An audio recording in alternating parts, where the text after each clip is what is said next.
Alright, so here we go. Peppy Gals versus Cellmax. Good stream challenge. We'll see how far we can get. If we can even survive one turn of the tech phase, I would be happy. Now we want to get our stacks off with Videl. Everybody else is not really that important. I guess I can stall supers on some of the turns, maybe, because we have a lot of units that do stack. The only problem is, because the Peppy Gals units, a lot of them are shattering the limit, and they all have Battlefield Diva, so it's going to be very difficult to not super with some of these units. But obviously the team doesn't have an overall very high attack power sort of level, so even without like deliberately stalling, it's probably going to take quite a few turns to get through even just the first two phases. And then when we do get to tech Cell Max, we are basically just relying on getting a load of dodges. Because I don't think a single unit on this team can tank his super attack. In fact, I'm almost certain that not a single unit on the team can tank his super attack. So obviously we have to just hope that we are getting the dodges. Otherwise we are going to be in for some serious trouble. But we'll see how it goes. So I'm going to have... I want to get Ribrienne on main rotation on the other turn, because she infinitely stacks with her super attack after the after her easy A. And then I guess we should keep one of the Videls, mine, because mine has 2 dupes, the friend has none. We'll keep Videl on rotation because she infinitely stacks attack. She's probably going to be the candidate that we go for the Dokkan attack when we finally get to it, because she probably is the hardest hitting unit on the team. And then hopefully for that rotation, we can get the timing right so that we have Chilai in slot 3, because obviously she is a support unit as well. So getting a ton of extra support on the rotation would be very good. So grab the same type orbs here, and then we'll just get these for you. Videl should finish her off. Hopefully Videl doesn't finish him off with the first super, because she does get a guaranteed additional. Yeah, there we go.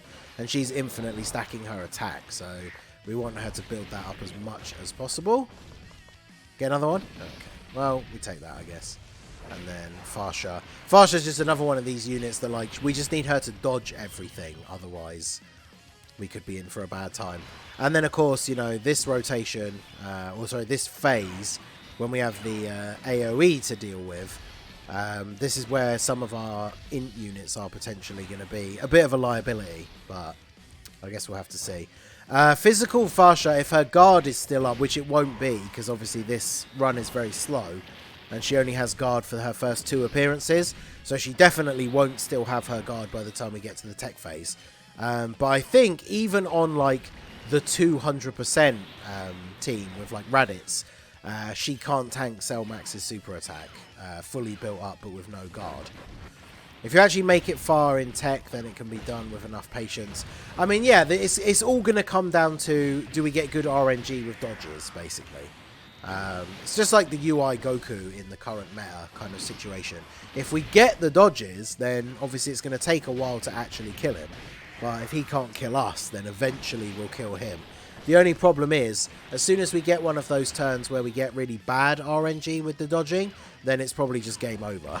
So, but we'll see.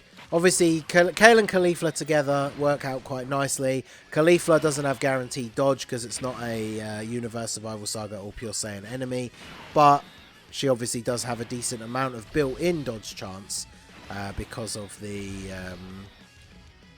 fact that she's on a full Peppy Gals team. So, alright, so Videl, ideally, if we get dodges and at least one... Hey, look at that! The AoE and everyone dodged. That's what we like to see. But this is where Videl is going to be in her her best, is when you've dodged an attack and taken an attack, because then she gets her full passive buffs. So, and look at that, the triple super as well. Let's go. Get that attack stat building up, because like I say, she is going to be our main damage dealer. So, should have brought in 18 from the World Tournament. I can't remember what she even does. Doesn't she not have a TUR yet as well? But what does she do? I can't remember. But yeah, the other problem, of course, again, is this team, like, I feel like to have the biggest chance, we want as many stacks as possible, which, again, because it's been almost impossible to avoid super attacks, we're not really stalling very well. The dodging has been going pretty well, considering how many int units we have on the... I say that, and then this happens. This is going to do so much damage. 354k, and then this goes off. I was really hoping that we wouldn't have to use the support memory until the tech phase. So I think that right there, Farsha not dodging the super right there, might actually be what loses us the run. Because 350k damage, come on. Hey, I do love to see that though. He does the AoE and everyone dodges. That's beautiful. 49k, jeez. Alright, calm down. Bruh. So yeah, ideally we want to get to the tech phase without using a Senzu Bean, and then we'll just have to use the first one straight away. But causes supreme damage to the enemy, raises attack and defense by 30% for 3 turns. Attack and defense 100%, additional attack and defense 80% for 3 turns after receiving an attack, high chance to dodge, additional attack 180 for 3 turns after dodging. It sounds like her defense is going to be nowhere near good enough. She has a 50% chance to dodge, so I guess there is that, but I don't know. It doesn't sound like she's that great for this, to be honest. Oh my god, we didn't kill him. And we've got to take 2 group attacks. You love to see that. Can't get any same type orbs. I can't waste a Senzu Bean on like this phase. So we just have to hope the dodges and that come in clutch, because I mean, actually, yeah, Ribrienne with her easy A, she's all good. And then Chilai, of course, with each dodge becomes even better defensively. Still takes 48k, though. God damn. Okay. Okay. Right, but Videl finishes him off. Alright, so... Man. I feel like this is literally just going to be... We're going to get supered in slot 1 and then we're dead. But... I could do this, actually, because our only real chance, I feel like, to survive, if, even with her guard, if Kale gets super attacked, we will die. So I feel like our only chance, really, to survive is to just put Farsha in slot 1 and hope she dodges. And then we'll grab the same type orbs here. We've got an STR orb at the bottom ready for Videl for the next turn, but... Oh my god, 180k, are you kidding me? At least when she gets the dodge, that activates that part of her passive that gives Team Bardock allies a buff, which obviously means her.